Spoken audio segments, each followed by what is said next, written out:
ഭരണി, അവഭരണി എന്നൊക്കെ പറയും അതിന്. നമ്മുടെ സാധാരണ നമ്മൾ അടുക്കളയിലൊക്കെ ഇരിക്കുന്ന ഭരണിയുമായിട്ടൊന്നും ഇതിനൊരു ബന്ധവുമില്ല. ഇത് ട്രയാങ്കിൾ പോലെയുള്ള യോനീ സ്വരൂപമായിട്ട് ഇരിക്കുന്ന ഒരു നക്ഷത്രമാണ്. നമ്മൾ കാണുന്ന സമയത്ത് നമുക്ക് അങ്ങനെയായിരിക്കും അത് ഫീൽ ചെയ്യുന്ന ആ ഒരു കോൺസ്റ്റലേഷൻ ഗ്രൂപ്പിന്. അത് ഒരു നക്ഷത്രമൊന്നുമല്ല, കുറേ നക്ഷത്രങ്ങളുടെ ഒരു കൂട്ടമാണ്. ഭരണി നക്ഷത്രത്തിൻ്റെ പൂജ്യ വസ്തുവായിട്ട് പറയുന്ന അരിയാണ്. യമൻ്റെ നക്ഷത്രമാണെന്നാണ് പറയുന്നത്. നാശമില്ലാത്ത ആയിട്ടും എന്നാൽ മരണത്തെ ുന്ന ഉഗ്ര നക്ഷത്രമാണ് ഭരണി.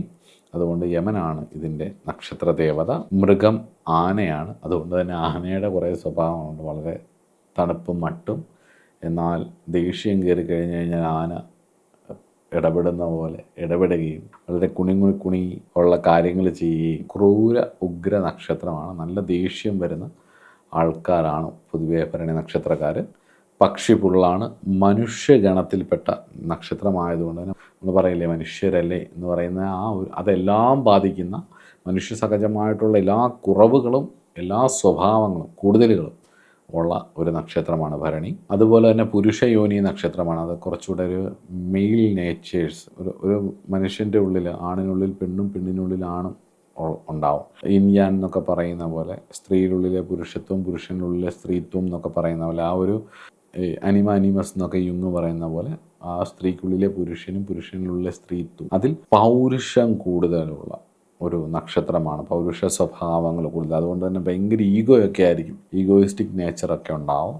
ആ ഒരു സ്വാതന്ത്ര്യബുദ്ധി, ആന സ്വതന്ത്രമായിട്ട് നടക്കുന്ന പോലെ കൂട്ടം കൂടി സ്വതന്ത്രമായിട്ട് നടക്കാൻ ഇഷ്ടപ്പെടുന്നവരായിരിക്കും. ചില സമയത്ത് ഒറ്റയ്ക്ക് നടക്കാൻ ഇഷ്ടപ്പെടുന്നവരായിരിക്കും. അപ്പോൾ അങ്ങനെ ഒരു സ്വഭാവമുള്ള ഒരു നക്ഷത്രമാണ് ഭരണി. ഭരണി നക്ഷത്രത്തിൻ്റെ അവയവം ശിരസാണ്. വൃക്ഷം എന്ന് പറയുന്നത് നെല്ലിയാണ്. മഹാലക്ഷ്മി സാന്നിധ്യമുള്ള ഒരു വൃക്ഷമാണ് നെല്ലി. അതുകൊണ്ട് ഭരണി നക്ഷത്രക്കാർ വീട്ടിൽ നെല്ലി വെച്ച് പിടിപ്പിക്കുന്നത് നന്നായിരിക്കും.